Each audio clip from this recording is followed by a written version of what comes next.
everyone.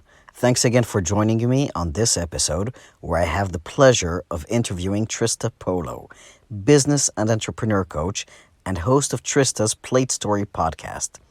In this conversation, we discuss many things, including how to focus on what's important and how to put aside fears by focusing on a specific action. We also discuss how acting can help you live a better life. If you've been following us for a while on the blog, you'll notice that Trista's philosophy is very, very similar to our philosophy at the Good Life Manifesto. But don't think this conversation is only serious things. We had a surprise guest that just couldn't hold in her excitement. You'll have to listen to understand. Don't forget to listen to the end. After the interview, I'll answer a question from the audience. This time, I'll answer a question about self-improvement courses. Hey, Trista, how are you doing today? I'm great, thank you. Well, thank you for joining us.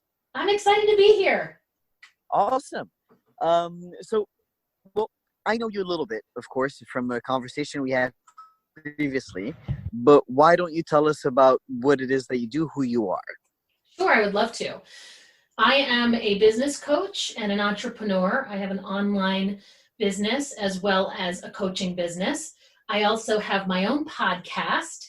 I'm a speaker and trainer, and I'm an improv actor. Oh, wow. That part I didn't know.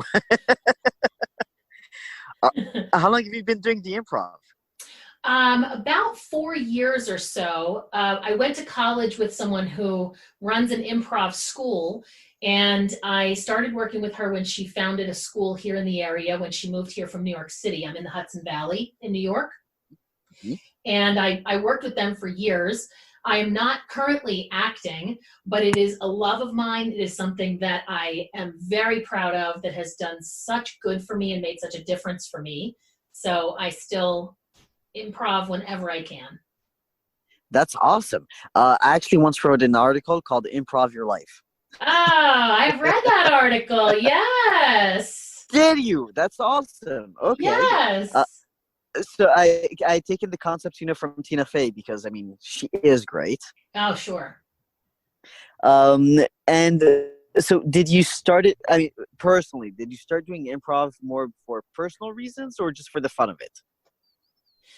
The improv piece really goes with my story of transformation, because when I first started improving, it was at my friend's insistence. One of the things that I always credit her with is she was one of the first people who not only saw something in me, but was willing to demand that I share it with the world, and to do that through improv. And what I really got from being in improv, and I agree completely with you that you can take the things from improv into your life and have your life be much more effective and have you have more powerful relationships, more impactful interactions with people, because being willing to just show up and not know what's going to happen, being willing to make sure the other people in the scene win, being a yes to life, all that stuff, plus just courage, was all really impactful for me. Okay, so I'll tell you what. Why don't you tell us a little bit about the transformation that you went through? Sure. Yeah, absolutely. Okay. So I was, for most of my life, I really was an imposter, walking around hoping nobody would realize what a terrible piece of garbage I was. I was convinced. Yeah, I know, it's pretty heavy, right? I was convinced that I was not a good person to be in any relationship. If you wanted to succeed, go partner with somebody else. If you wanted to raise money, go get somebody else to help you. I really didn't have any faith in myself. And the thing is that other people, like my friend Sam, saw the greatness inside me that I wasn't even willing to admit to myself that I had. So people would put me into leadership positions. They would vote me in as the president of an organization. They would ask me to be on their board. They would ask me to participate in their very important projects. And so I just kept going through life, hoping they wouldn't find me out. and feeling like I had to fake my way through the greatness they saw because I didn't see it in myself. And through a series of events, and improv definitely has part of the credit for me transforming into somebody who really does have a lot of love for myself and a lot of belief in my own worth now. If you look at me from the outside, it doesn't appear that I've changed. I still lead, I still train, I still speak, I still act, I still do all the things that I used to do. But now I actually do it from a place of authenticity and vulnerability, which it took something to really have in my life. So why do you think, let's start from the beginning. Why do you think you felt that way about yourself in the beginning, so negatively? I don't have an answer for you of a specific reason. What I can tell you is that there were a series of events that happened in my life. We moved around a lot when I was a kid, so I was constantly having to be the new kid. I'm sure that had something to do with it. My parents I can relate to that. Oh, you moved around a lot too? Yeah. Yeah. It turned me into a chameleon. And I sort of wore this badge of, 24 places in 18 years for a long time in my life. I don't really even, I couldn't tell you all of them. I used to be able to list them. I would do it at parties. Okay. So that definitely had a piece to it. My parents got divorced when I was a kid, and I watched the transforming of their relationship from not working to not together. And I had a front row seat for that. Mm-hmm. I'm sure that had a lot of impact on me. And, various other things that happened in my life that sort of had me feel more like a victim than a strong person in my life. Well, things kind of tend to build up on each other also. So, mm-hmm.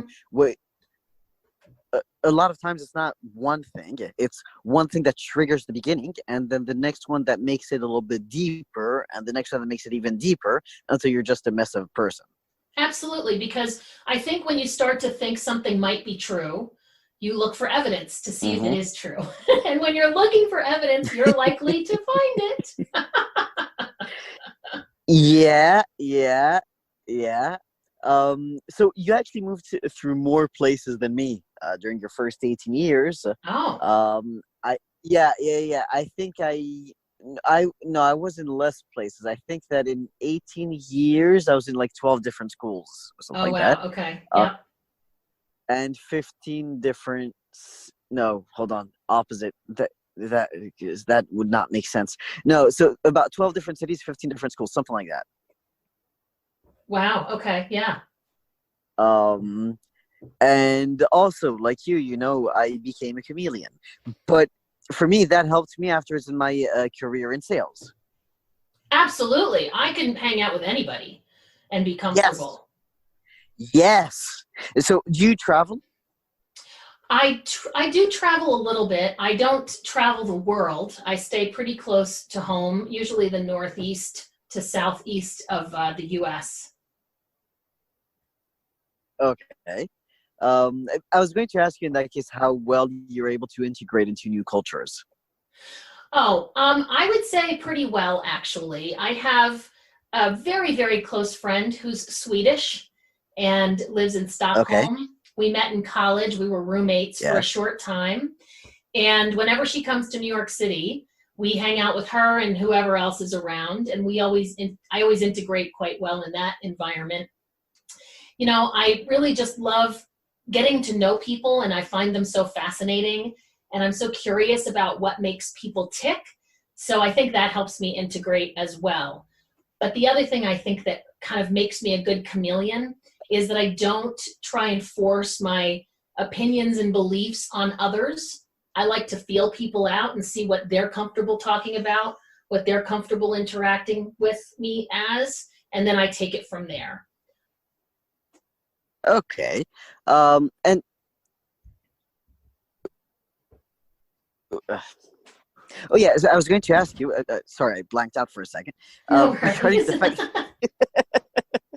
It's the age. Regarding, faking it, because as a chameleon, and this is something that I can also, understand, is, as you were saying, you fake it pretty much, right?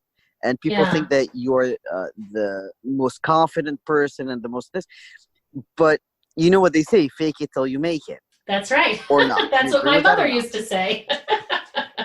Okay, okay, and would you say that it's been true in your life or not?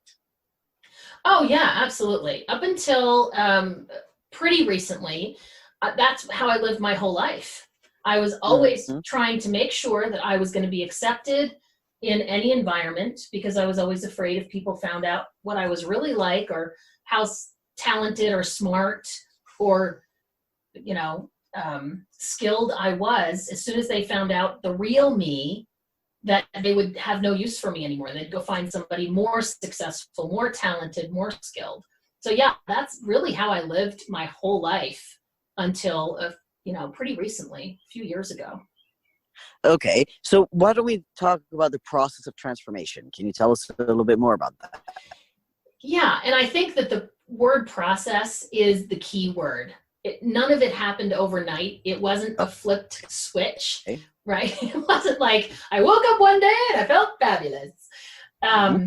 I have done a lot of courses and boot camps and classes to transform myself because I always felt like if I could just figure out the formula of self-love and confidence and courage, that then I would have a good life. And so I was taking all these Yeah. courses to try and fix myself, right? Um, of course, nobody needs to be fixed. We're all perfect exactly as we are. The question is, do we accept ourselves as we are? And that's really the process that I went through. So I've done courses with a lot of different organizations, Peak Potentials, Landmark, a lot of different, like more independent, less well-known things. I've read a lot of Wayne Dyer. I've watched a lot of YouTube videos. I've done a lot of work. And Yeah. that's the thing is for a long time it was work because I always felt like the transformation was just out of my reach. Because what I didn't realize that I was missing in order to have it all click in together and have that paradigm shift that I was really Yeah. looking for was the self-worth piece. Because as long as I believed that I didn't deserve and that I was not worth and that I was not powerful and great and amazing, then I was never going to reach any of those things. So, Okay. yeah. So, what did something? Was there a specific trigger where not all of a sudden, right? But again, as we said, there are triggers, right, that sometimes just push us to the next step. Mm-hmm. Yeah, so the Where improv, something happened where you said all of a sudden, okay, well, I am worth it. Yeah, yeah. I'm So listening. Yeah, the yeah. the improv piece definitely, I would say, started the process in a really real way. And then Okay. I did a program about communication, team, and leadership through Landmark. Mm-hmm. That definitely was an ongoing conversation that developed. I have an app that I use. It's called Think Up, where you can actually record yourself saying mantras, affirmations, statements, whatever you want to call them, so that you can Yeah. start to reprogram your brain. Okay. And there's one affirmation that was gifted to me that I'd like to gift now, one specific one that made the biggest difference because it really was the thing that had me start to feel the self-worth. I started using it as a salve to rub it all over my negative thinking. And then as I said it more and listened to myself say it more on the app and wrote Mm-hmm. it and shared it with others, I started to actually take it in, not just to my brain, but into my body and my soul and my heart. And What so, is it? We're what curious. is it? What is it, right? So the statement, it's a little bit long, but every word is super important. It goes like this. Okay. I believe I deserve all the best life has to offer, and I was created with the ability to achieve it.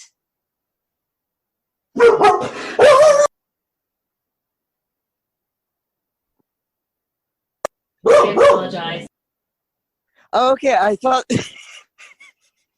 No worries. Please don't apologize for that. That Oh was my awesome. goodness. No, that was awesome. Usually I'm the one with a screaming bird in the background, and I heard all of a sudden, the wolf, and I was like, wait, did someone just crash our meeting? Like, You have to worry about these days, right? it was awesome. It was awesome. That's Bella. That's my dog, Bella. She's a Nice to cattle meet you, dog Bella. rescue. Yeah.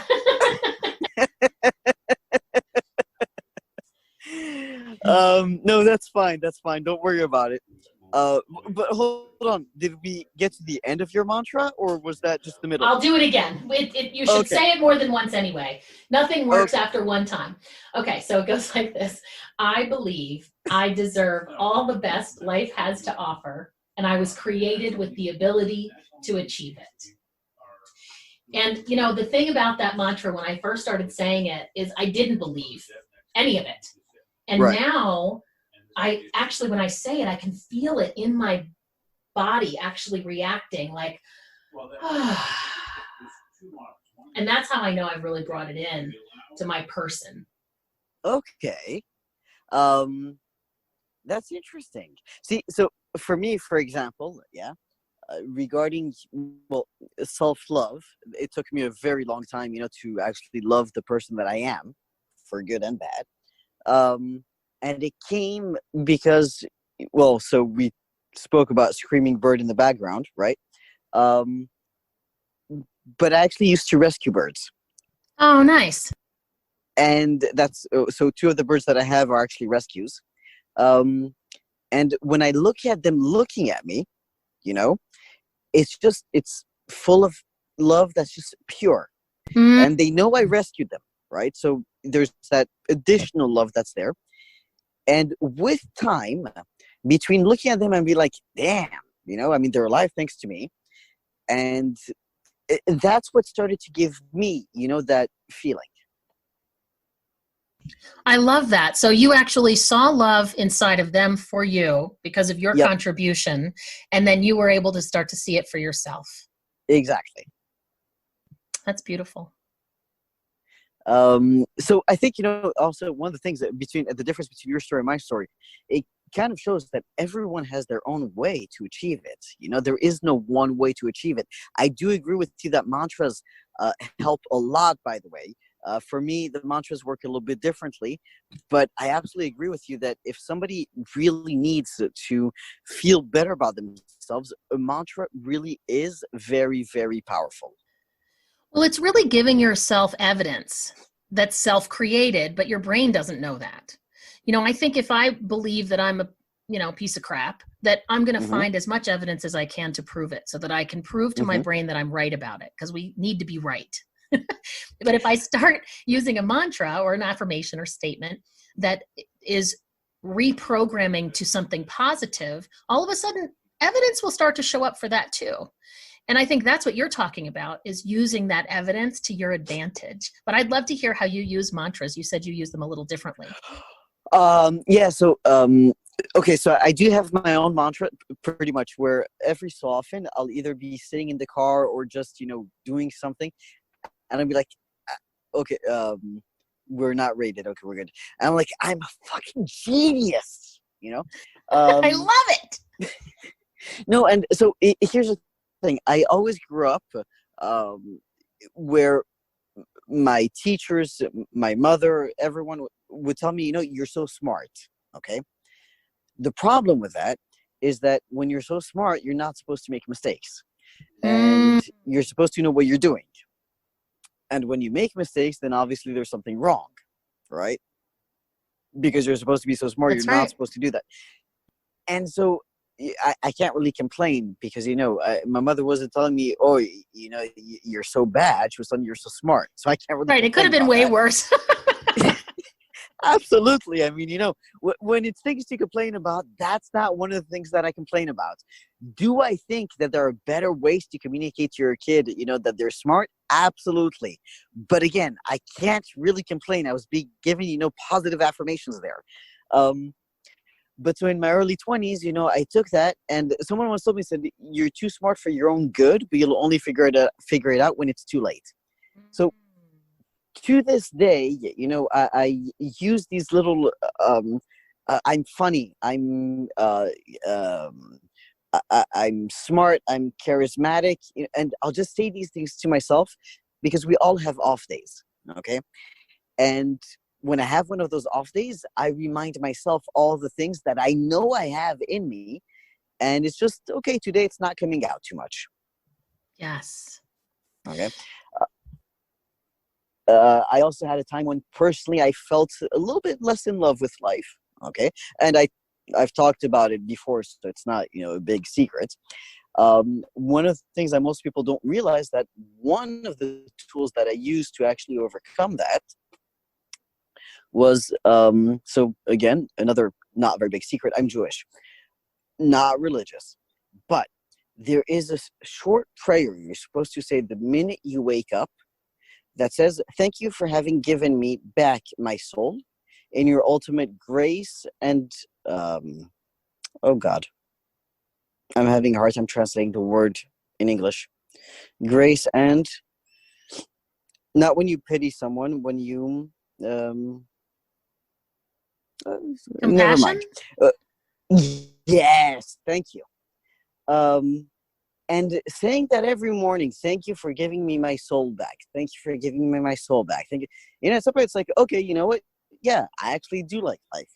Thank you for giving me my soul. Thank you for giving me another day of life. And that was one of the tools that I used at the time to actually overcome that issue. That's beautiful. I love that.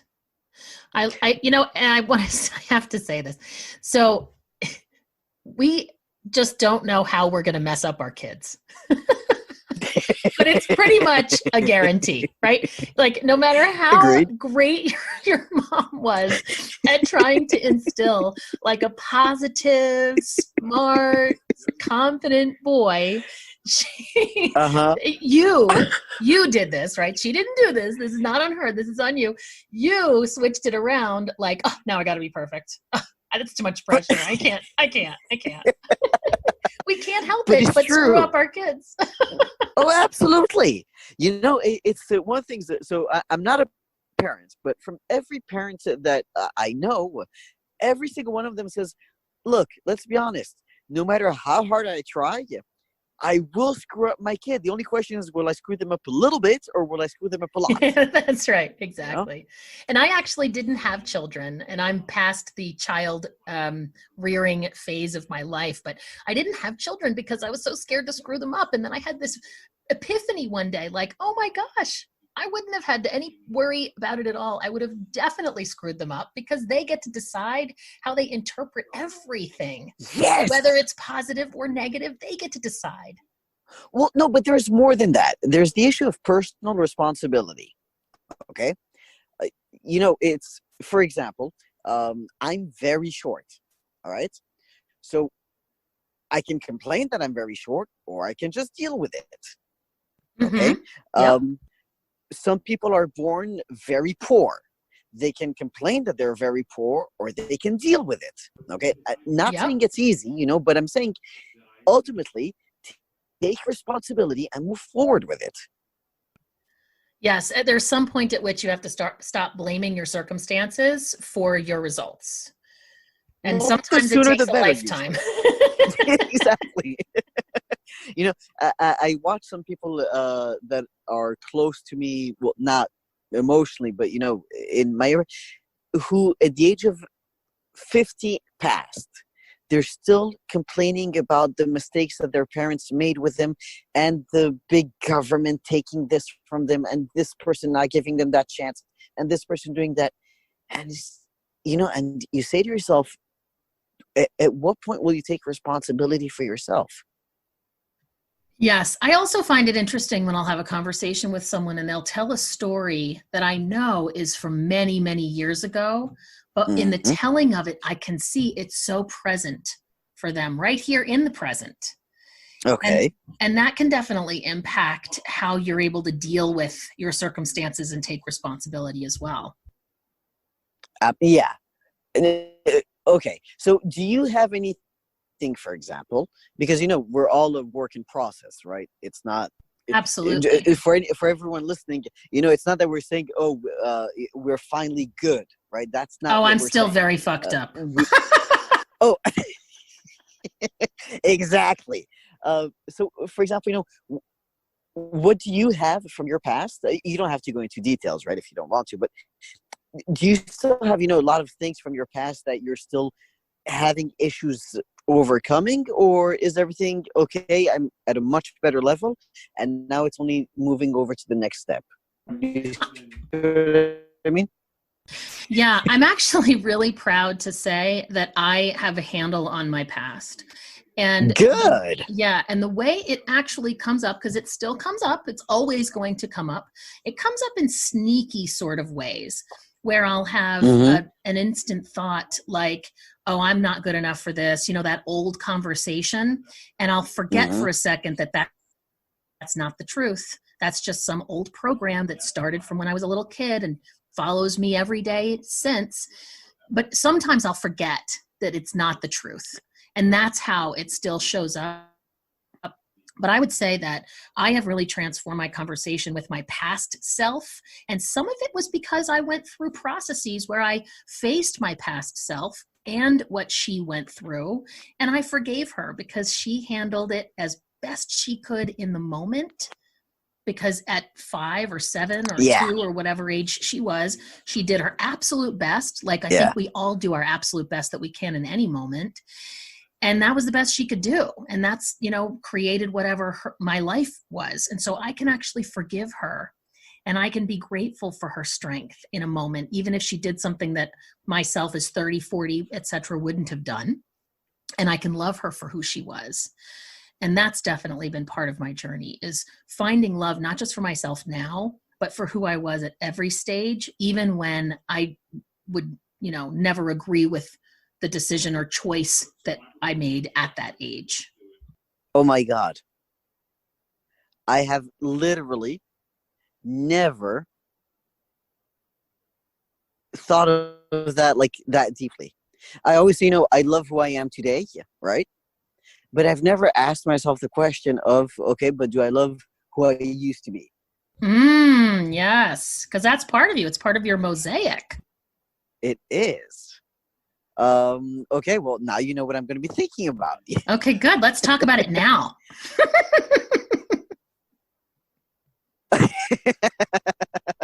Well, actually, I was going to ask you, do you think at any point, like, that little girl coming up and reminding you who you were, is going to stop and it's going to be good?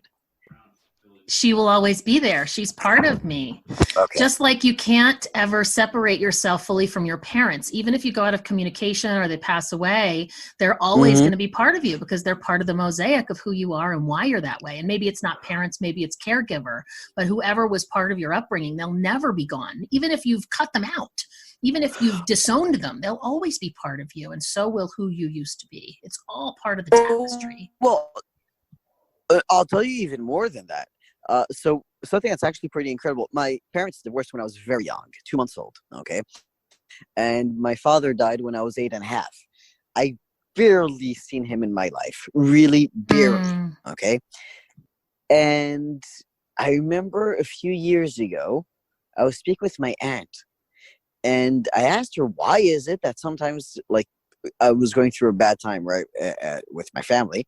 I said, why is it sometimes that you guys just hate me like that, right? And she said, well, to be fair, you resemble your father so much. Not physically. I mean, physically, there are a few resemblances, but just in who I am. That's interesting. Even though I've barely spent any time with him. Right. Yeah. So some things do pass genetically also, and definitely every caregiver, teacher, anyone you've ever had becomes a part of you. Absolutely. So yeah, I don't think you can ever leave it behind. It'll be there with you for every step of your journey. Now I need to go back and figure out, is there any part of me from my past that I don't love, and then learn to love that. Yes, you still have more work to do, which means you're still alive. We're never I done. admit We're it. never I done. am the first to admit it. Absolutely. By the way, is this something that you do with your clients? I'd like to know, what is it exactly that you do with your clients? Well, I'm not a therapist, so I definitely don't ever cross the line where I'm providing any kind of psychological support. If we get into conversations that I feel that would be a better space for, I always make that recommendation. What I really work Okay. with, what I work with people on is being more present, more responsible, and more effective in every area of your business. And of course, most of the people I work with are entrepreneurs, so their business is their life and their life is their Right. business a lot of times. So it does overlap into life coaching, but it's Mm-hmm. about being able to be accountable, being able to create structures that work to have the stuff you say you're going to do. It's mostly, I'll say, if I had to encapsulate it, it's mostly about keeping everything you want to have happening in existence. Because just like a mantra doesn't work after you say it once, neither does a goal statement that you wrote. If you don't keep that in existence and have an action plan and be working it like it's a living, breathing document, then Yeah. it won't ever come true. It's not magic. So a lot of stuff with helping people work both in their business, but also on their business as well. And it's whatever comes up for them. Sometimes I'm an accountability partner. Sometimes I'm helping them create their future and living into the future of what they're creating in their business. Sometimes I'm teaching them to be better leaders, creating teams in their businesses, because that's not something that we're usually taught. So it's very customized. True. Interesting. Okay. Are there any clients, that prefer that you work with them on the personal aspects and less on the business aspects? It does sometimes come up with some of the clients that I've worked with more closely because they start to feel comfortable with me and they can see that, when I'm talking to somebody, the way I approach it is I'm very direct, I'm very clear in my communication, and I see what's there to put in and I put it in as a contribution, not a judgment. So they can feel my unconditional support, but in a way that I'm not going to placate or cater to their feelings. That's not my role.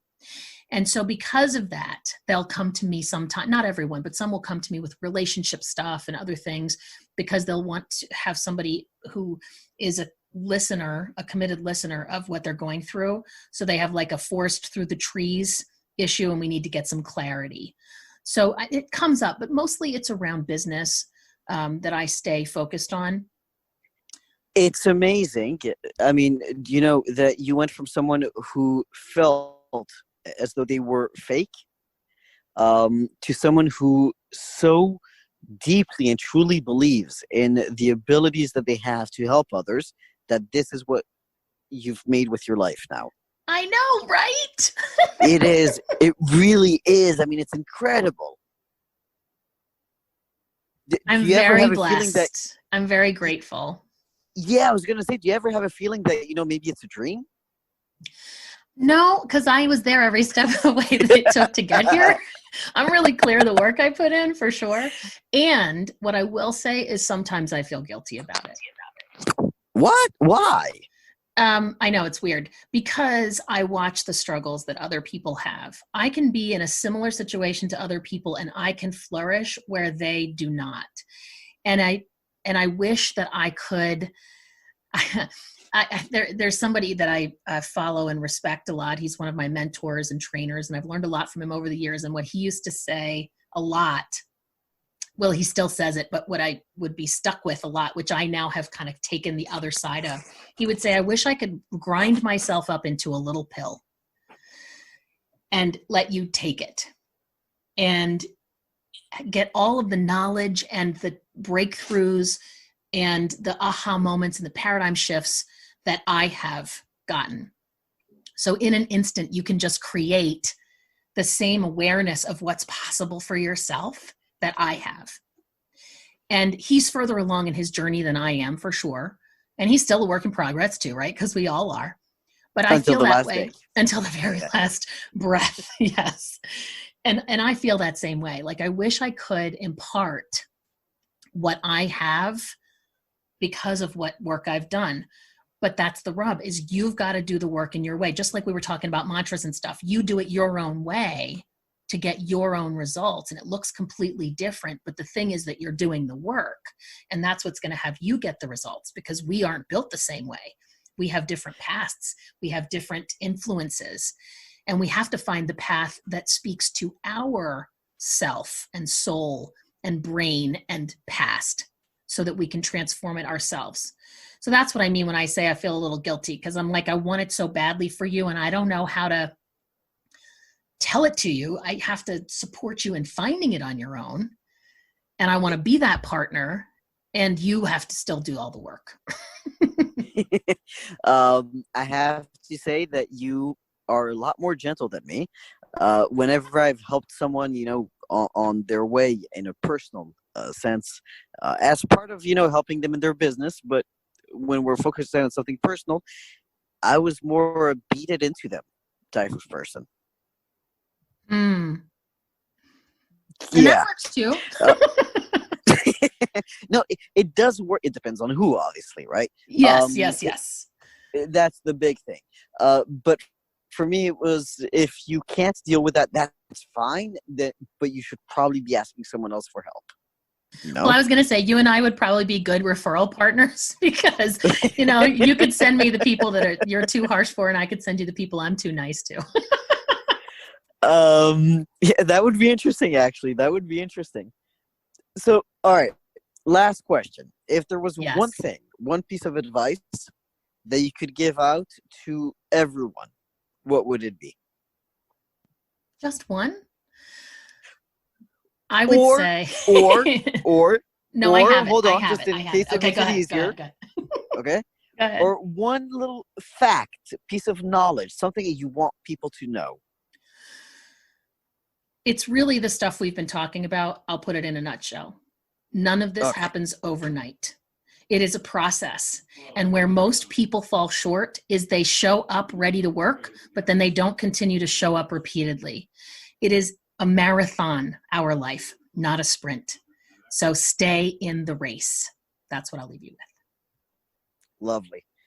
Where can people go if they want to find you? iwokeupawesome.com. And you know that I love that domain. Yes, indeed. I also have a podcast called Trista's Plate Story Podcast, where I tell stories of the vanity plates that we see on the road. That's also a fun one. Perfect. And of course, by the way, I'm in Europe. We don't have vanity plates. Yes. Yep. But I'd love seeing the vanity plates in the US. Yes. To be clear, all of the links will be in the show notes. Okay. So don't worry about it. It'll be easy to find. And that is it. Awesome. Thank you so much. Thank you for your time. Awesome. Thank you for being here. I really appreciate it. It was awesome. Me too. And have a lovely day. You too. And for this week's question from the audience, do self-improvement courses actually work? So there are a few things you need to take into account. Okay, we'll go over each one. First of all, I'll answer, it completely depends. Who are you learning from? Are you putting in the work? What are they teaching? Let's go over it. Is the teacher someone who is self-aware, someone who has experienced life? Is this teacher able to effectively communicate with you? If someone has not experienced much life, even if they are older, and especially if they are younger, and if they are not self-aware, then what exactly can they be teaching you? If they do have experience and self-awareness, but they're not able to effectively communicate with you, then again, how can they teach you? Also, are they teaching you exact recipes or guidelines? Since we're all different, with different life experiences, talents, skills, and desires, then our journeys are different. If our journeys are different, then there can't be exact recipes for everyone. There are different moments in life too. Each moment needs to be lived differently. So again, exact recipes wouldn't work. What would? Guidelines. And lastly, even with the best teacher and the best lessons, ultimately, all people can give you is information. It is up to you to put them in effect and to put in the work. All of the links mentioned in the show are in the show notes. Remember to subscribe to the podcast on whichever platform you use to listen to podcasts. And if you haven't done so already, please leave us an honest review. Last but not least, go to our website and sign up for our newsletters, which come out twice a month, so you do not miss out on anything important.